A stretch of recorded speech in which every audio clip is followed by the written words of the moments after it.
Assalamualaikum, selamat siang sahabat Jawa Timur. Jumpa kembali bersama saya Tika Amsar di Jatim News Today, Breaking News Update COVID-19. Bersama juga dengan Asosiasi Lembaga Penyiaran Publik Lokal Jawa Timur, yang juga untuk Breaking News Update COVID-19 kali ini juga disiarkan serentak di Suara Sidoarjo, Persada Kabupaten Blitar, Pradia Suara Tuban, Ralita Pamekasan, Mahardika Kota Blitar, Ersal Nganjuk, Suara Gresik, Suara Madiun, dan Malawapati Bojonegoro. Rangkuman kabar update penanganan COVID-19 untuk regional Jawa Timur segera sahabat simak dalam Update COVID-19. Nah, sahabat Jawa Timur, di edisi akhir pekan kali ini di tanggal 5 September 2020, kita awali untuk Breaking News Update COVID-19 bersama dengan Karina Putri dari Suara Sidoarjo. Ada 7 kepala dinas di Sidoarjo yang positif COVID-19. Begini kronologi lengkapnya. Karina, silahkan selengkapnya. Ya baik, terima kasih Tika dan seluruh pendengar yang ada di Jawa Timur. Sebanyak 7 orang pejabat setingkat kepala dinas di lingkungan Kabupaten Sidoarjo, Jawa Timur terkonfirmasi positif COVID-19. Ke-7 orang kepala dinas yang merupakan pejabat eselon 2 diketahui terpapar COVID-19 setelah mengikuti swab test bersama dengan pegawai ASN dan pegawai non-ASN di lingkungan kerjanya. Sebagaimana yang disampaikan oleh Ahmad Zaini, PLH Bupati Sidoarjo pada Kamis 3 September 2020 kemarin. Ia juga menambahkan swab test tersebut dilakukan untuk mendeteksi COVID-19 terhadap 759 orang yang berstatus sebagai ASN maupun non-ASN. Dari kegiatan tersebut diketahui sebanyak 38 orang positif COVID-19 dan sebanyak 7 diantaranya merupakan pejabat eselon 2 alias kepala dinas. Menindaklanjuti keberadaan pegawai-pegawai yang positif COVID-19, maka pemerintah Kabupaten Sidoarjo memutuskan memberlakukan sistem baru, yaitu sebanyak 50% pegawai bekerja di kantor, sementara 50% sisanya bekerja dari rumah. Demikian, saya Karina Putri melaporkan untuk Jatim News Today, kembali ke studio bersama dengan Tika. Baik, terima kasih Karin untuk laporannya, dan sahabat, selanjutnya kita juga akan update kabar dari Ersal FM Nganjuk bersama Agustin Merdekawati. 3 karyawan Sampurna positif Corona. Agustin, silakan.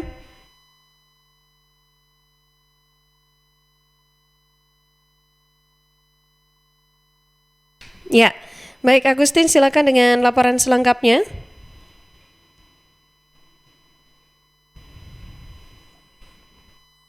Ya, terima kasih Atika. Perusahaan yang kembali membuka pada masa pandemi COVID-19 harus menerapkan protokol kesehatan lebih ketat lagi karena baru-baru ini ada 3 karyawan pabrik rokok Sampurna di Bogor yang dinyatakan positif COVID-19. Kepala Dinas Tenaga Kerja Koperasi dan Usaha Mikro UM Agus Prianedi mengatakan laporan tentang status 3 karyawan pabrik rokok Sampurna baru diterima pihaknya kemarin. Pihaknya meminta klarifikasi agar tidak ada lagi tenaga kerja yang tertular virus corona. Dari keterangan perusahaan yang disampaikan ke Dinasdokep UM, 3 orang yang tertular semuanya adalah perempuan. Mereka adalah mandor berusia 41 tahun asal Wilangan, selanjutnya pekerja giring berusia 36 tahun asal Brebek, dan pekerja bagian pemasok tembakau berusia 36 tahun asal Loceret. 3 perempuan tersebut menurutnya terdeteksi COVID-19 dalam waktu yang berbeda. Mandor terkonfirmasi corona pada hari Senin 24 Agustus 2020, selanjutnya pekerja pemasok tembakau pada hari Jumat 28 Agustus 2020, adapun pekerja bagian giring terdeteksi pada hari Selasa 1 September 2020. Tiganya juga menjalani perawatan yang berbeda setelah terdeteksi pada tanggal 24 Agustus. Mandor tersebut langsung menjalani perawatan di Rumah Sakit Bayangkara Mustajab, sedangkan pekerja bagian giling menjalani perawatan di RSUD Nganjuk. Adapun untuk pekerja bagian pemasok tembakau menjalani isolasi di Rumah Sakit Darurat COVID-19 Empu Sendok. Setelah pekerjaannya terjangkit COVID-19, menurut Agus, perusahaan langsung melakukan pelacakan. Adapun ada 17 pekerja yang dirapid tes dan Agus menyebut semuanya hasil tes dari kontak pekerja pertama dinyatakan non-reaktif. Belasan orang selanjutnya diliburkan dan diminta isolasi mandiri di rumah selama 10 hari. Rencananya dalam waktu dekat mereka akan diminta menjalani rapid tes ulang. Selain belasan pasien, menurut Agus total ada 42 karyawan yang sempat menjalani tracing setelah kontak dengan pasien positif COVID-19 di tempat tersebut. Mereka juga akan menjalani rapid test tahap kedua dalam waktu dekat. Jadi Agus Merdekawati, kembali ke studio. Baik, terima kasih Agustin dan sahabat Jawa Timur. Selanjutnya kita juga akan bergabung bersama reporter Holik Maulidi dari Realita FM Pamekasan yang mengabarkan tentang penyebaran pandemi COVID-19 terus meningkat. Kabupaten Pamekasan kembali menjadi zona orange. Holik, silakan. Baik, Atika. Kabupaten Pamekasan yang semula telah menjadi zona kuning dengan status berisiko rendah dalam penyebaran COVID-19 semakin berkurang. Namun saat ini kembali menjadi zona oranye. Sigit Priyono, juru bicara Satuan Tugas atau Satgas Percepatan Penanganan COVID-19 Kabupaten Pamekasan menyampaikan, Pamekasan kembali menjadi zona oranye disebabkan karena terjadi peningkatan jumlah pasien terkonfirmasi positif di beberapa kecamatan. Sigit menjelaskan, jika sebelumnya hanya 5 kecamatan yang masuk zona orange, per hari ini terdapat 7 kecamatan yang berstatus zona orange dan 6 kecamatan lainnya masuk kategori zona kuning. Kecamatan dengan zona orange diantaranya Kecamatan Pamekasan, Propo, Pelengahan, Pelanakan, Galis, Padomawu, dan Kecamatan Larangan.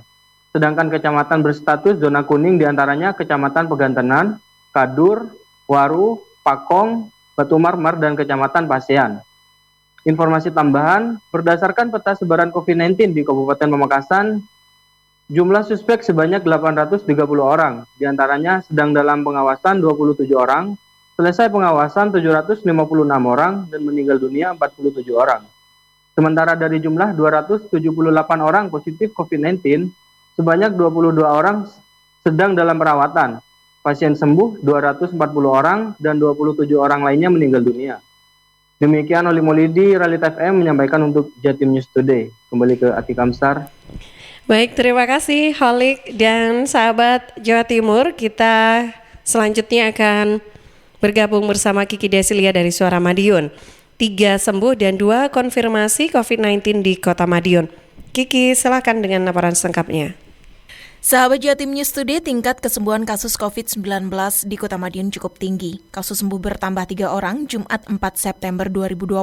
Kendati begitu, kasus konfirmasi juga bertambah di Kota Pendekar. 3 kasus sembuh datang dari nomor 63, 64, dan 85. Sedangkan kasus konfirmasi positif COVID-19 datang dari nomor 89, berinisial NW, 44 tahun, berjenis kelamin perempuan, warga Kelurahan Demangan yang merupakan kontak kasus konfirmasi nomor 61. Seperti diberitakan, kasus nomor 61 berinisial DP 50 tahun berjenis kelamin laki-laki warga Kelurahan Demangan ini juga merupakan kontak kasus konfirmasi nomor 39 dan 43. Kemudian konfirmasi nomor 90 berinisial S 55 tahun berjenis kelamin laki-laki warga Kelurahan Winongo. Dari swab tes yang dilakukan, S terkonfirmasi positif COVID-19 dan menjalani isolasi di RSUD Sudono Madiun. Hasil penelusuran, pekerjaan yang bersangkutan sering melakukan perjalanan keluar kota yang berhubungan dengan banyak orang. Sahabat Jatim News Today, kasus konfirmasi di Kota Madiun berjumlah 90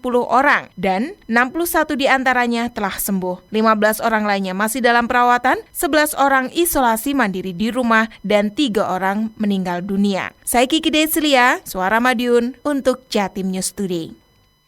Baik, terima kasih Kiki. Selanjutnya sahabat, kita juga akan update kabar dari Bojonegoro bersama Iwan Siswoyo dari LPPL Malowopati Bojonegoro. Pemkab Bojonegoro beri santunan 15 juta rupiah kepada ahli waris warga meninggal akibat COVID-19. Iwan, silakan. Ya, sahabat, pemerintah Kabupaten Bojonegoro terus berupaya meringankan beban masyarakat, terutama yang terdampak COVID-19. Kali ini, Pemkab mengeluarkan kebijakan memberikan santunan bagi ahli waris warga yang meninggal akibat virus COVID-19. Bantuan untuk ahli waris itu berdasarkan surat edaran dari Kementerian Sosial yang sudah diterima Pemkab Bojonegoro. Kabag Humas Pemkab Bojonegoro Masirin mengatakan, berdasarkan surat edaran tersebut, ahli waris warga yang meninggal akibat COVID-19 akan menerima santunan sebesar 15 juta rupiah. Syarat klaim penerimaan santunan kematian tersebut harus menyertakan surat kematian dan rekam medis yang menjelaskan riwayat terpapar COVID-19. Santunan boleh diambil oleh ahli waris dari korban yang meninggal. Adapun syarat yang harus dilengkapi, ahli waris harus menyertakan surat keterangan meninggal korban COVID-19 dari puskesmas atau rumah sakit atau dinas kesehatan setempat. membawa akte kematian dari Dinas Kependudukan, surat keterangan ahli waris dari desa atau kelurahan atau kecamatan. Surat tersebut harus dilegalisir dan dilampiri fotokopi KTP KK dan fotokopi buku rekening bank yang masih aktif atas nama ahli waris. Sementara update sebaran COVID-19 di Kabupaten Bojonegoro pada Jumat kemarin, ada sebanyak 3 orang di Kabupaten Bojonegoro yang dinyatakan sembuh dari COVID-19 berasal dari Kecamatan Bojonegoro, Kalitidu, dan Kapas. Selain itu, ada sebanyak 4 orang dinyatakan terinfeksi dari Kecamatan Balen 2 orang, Kecamatan Dander 1 orang, dan Kecamatan Burno 1 orang. Demikian Iwan Siswoyo, LPPL Malowapati FM Bojonegoro untuk Jatim News Today. Baik, terima kasih Iwan dan sahabat. Kita akan juga bergabung bersama Ica Puspita kali ini dari Mahardika FM Kota Blitar. Kembali masuk zona merah, uji coba pembelajaran tatap muka di Kota Blitar dihentikan. Ica, silakan. Sobat, penerapan uji coba pembelajaran tatap muka SMA SMK di Kota Blitar akan dihentikan sementara usai status zona Kota Blitar kembali merah COVID-19. Santoso, Wali Kota Blitar, dikonfirmasi 3 September 2020 mengatakan status zona merah COVID-19 ini akan berpengaruh terhadap kebijakan pembelajaran tatap muka di beberapa sekolah setingkat SMA. Menurutnya, uji coba pembelajaran yang saat ini tengah berlangsung akan dihentikan sementara sampai status zona Kota Blitar turun ke orange COVID-19, yang mana sesuai dengan aturan pemerintah provinsi, uji coba ini hanya bisa diikuti oleh daerah yang berstatus zona orange, kuning, dan hijau COVID-19. Tidak hanya itu, perubahan status ke zona merah COVID-19 ini juga memperpanjang masa belajar dari rumah untuk siswa SD hingga SMP. Santoso menegaskan sampai saat ini masih mengacu surat keputusan bersama SKB 4 Menteri, yaitu Menteri Dalam Negeri, Menteri Kesehatan, Menteri Agama, dan Menteri Pendidikan, yang menyatakan hanya daerah zona kuning dan hijau yang diperbolehkan menerapkan belajar tatap muka. Itu pun harus sesuai izin dan kesepakatan dari orang tua. Nah, ini semakin menambah kerja keras kita, bagaimana kita untuk bisa menurunkan kembali pada status oranye. Kemudian nanti tidak ada oranye, kalau bisa juga ditingkatkan lagi pada status berikutnya menjadi status kuning.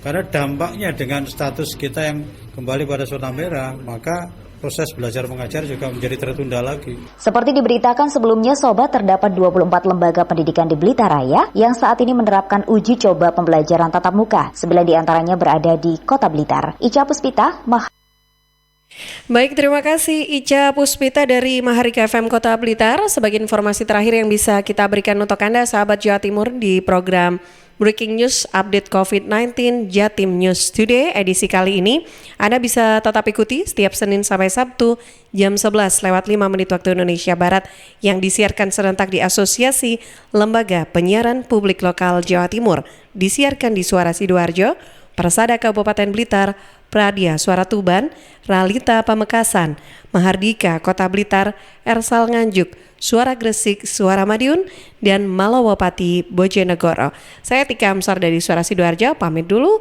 Happy weekend. Assalamualaikum warahmatullahi wabarakatuh. Perkembangan penanganan COVID-19 untuk wilayah regional Jawa Timur sudah sahabat simak dalam Update COVID-19. Update COVID-19. Update COVID-19 bisa sahabat simak Senin sampai Sabtu jam 11 siang. Persembahan dari Asosiasi Lembaga Penyiaran Publik Lokal Jawa Timur.